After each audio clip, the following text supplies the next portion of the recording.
because the costs are so expensive you can't turn on an air conditioner. What is that all about? That's not Europe. That's not the Europe that I love and know. All in the name of pretending to stop the global warming hoax. The entire globalist concept of asking successful industrialized nations to inflict pain on themselves and radically disrupt their entire societies must be rejected completely and totally, and it must be immediate.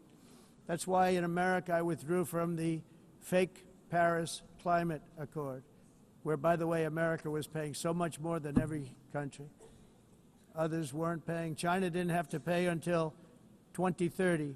Russia was given an old standard that was easy to meet, a 1990 standard. For the United States, we're supposed to pay like $1 trillion. And I said, this is another scam. The fact is, the United States has been taken advantage of by the world for many, many years, but not any longer, as you probably noticed. I unleashed massive energy production and signed historic executive orders to hunt for oil, but we don't have to do much hunting because we have the most oil of any nation anywhere, oil and gas in the world. And if you add coal, we have the most of any nation in the world. Clean, I call it clean, beautiful coal. You can do things today with coal that you couldn't have done 10 years ago, 15 years. So I have a little standing order in the White House. Never use the word coal, only use the words clean, beautiful coal. Sounds much better, doesn't it? But we stand ready to provide any country with abundant, affordable energy supplies if you need them, when most of you do. We're proudly exporting energy all over the world. We're now the largest exporter. In the United States, we want trade and robust commerce with all nations, everybody. We want to help nations. We're going to help nations. But it must also be fair and reciprocal. The challenge with trade is much the same with climate. The countries that followed the rules, all their factories have been plundered. It's really sad to watch. They've been broken. They've been broken by countries that broke the rules. That's why the United States is now applying tariffs to other countries, and much as these tariffs were for many years applied to us, uncontrollably applied to us. We've used tariffs as a defense mechanism under the Trump administration, including my first term, where hundreds of billions of dollars in tariffs were taken in. And by the way, we had the lowest inflation, and now we have very low inflation. The only thing different is that we have hundreds of billions of dollars flowing into our country. But this is how we will ensure that the system works for everyone and is sustainable into the future. We're also using tariffs to defend our sovereignty and security throughout the world, including against nations that have taken advantage of former U.S. administrations for decades, including the most corrupt, incompetent administration in history, the sleepy Joe Biden administration. Brazil now faces major tariffs in response to its unprecedented efforts to interfere in the rights and freedoms of our American citizens and others, with censorship, repression, weaponization, judicial corruption, and targeting of political critics in the United States. I have a little problem saying this because I must tell you, I was walking in and the leader of Brazil was walking out. We saw him, and I saw him, he saw me, and we embraced. And then I'm saying, can you believe I'm going to be saying this in just 2 minutes? But we actually agreed that we would meet next week.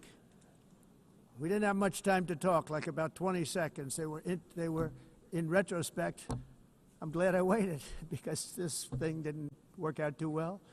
But we did talk. We had a good talk, and we agreed to meet next week, if that's of interest. But he seemed like a very nice man, actually. He liked me, I liked him. But if you, and I only do business with people I like. When I don't like them, I don't like them. But we had, at least for about 39 seconds, we had excellent chemistry. It's a good sign. But also in the past, Brazil, can you believe this, unfairly tariffed our nation, but now because of our tariffs, we are hitting them back, and we're hitting them back very hard. As President I will always defend our national sovereignty and the rights of American citizens. So I'm very sorry to say this, that Brazil is doing poorly and will continue to do poorly. They can only do well when they're working with us. Without us, they will fail, just as others have failed. It's true. Next year, the United States will celebrate the 250th anniversary of our glorious independence, a testament to enduring power and American freedom and spirit. We will also be proudly hosting the 2026 FIFA World Cup, and shortly thereafter, the 2028 Olympics, which is going to be very exciting. I hope you all come.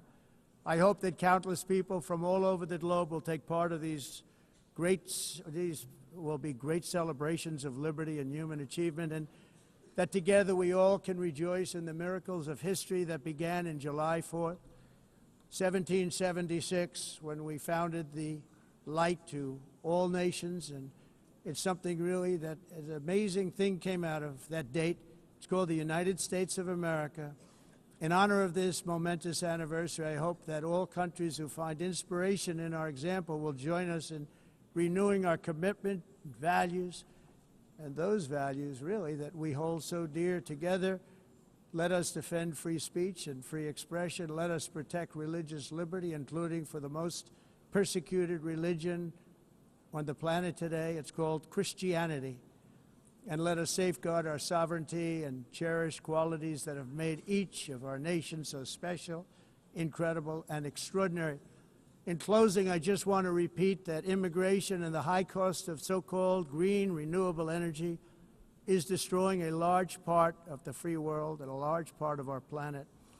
Countries that cherish freedom are fading fast because of their policies on these two subjects. You need strong borders and traditional energy sources if you are going to be great again. Whether you have come from north or south, east or west, near or far, every leader in this beautiful hall today represents a rich culture, a noble history, and a proud heritage that makes each nation majestic and unique, unlike anything else in human history or any other place on the face of the earth. From London to Lima, from Rome to Athens, from Paris to Seoul, from Cairo to Tokyo and Amsterdam to right here in New York City, we stand on the shoulders of the leaders and legends, generals and giants, heroes and titans who won and built our beloved nations, all of our nations, with their own courage, strength, spirit, and skill. Our ancestors climbed mountains, conquered oceans, crossed deserts, and trekked over wide open plains. They charged into thunderous battles, plunged into grave dangers, and they were soldiers and farmers and workers and warriors and explorers and patriots. They built towns into cities, tribes into kingdoms, ideas into industries, and small islands into mighty empires. You're a part of all of that. They were champions for their people who never gave up and who never, ever gave in. Their values defined our national identities. Their visions forged our magnificent destiny. Everybody in this room is a part of it in your own way.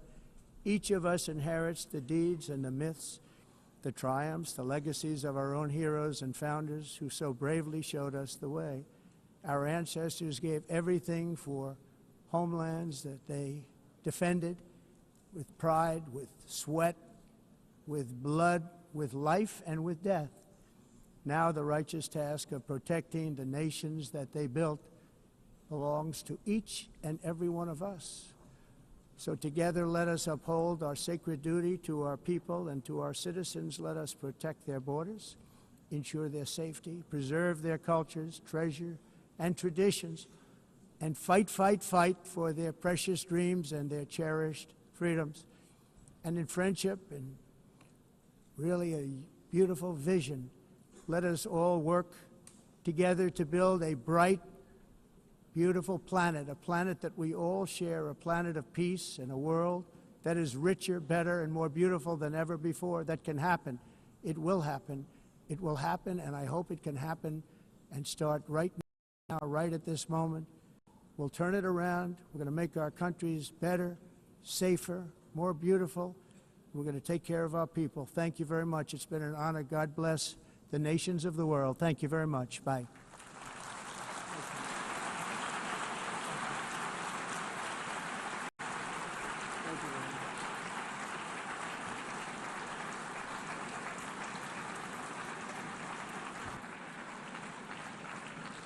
On behalf of the Assembly, I wish to thank the President of the United States,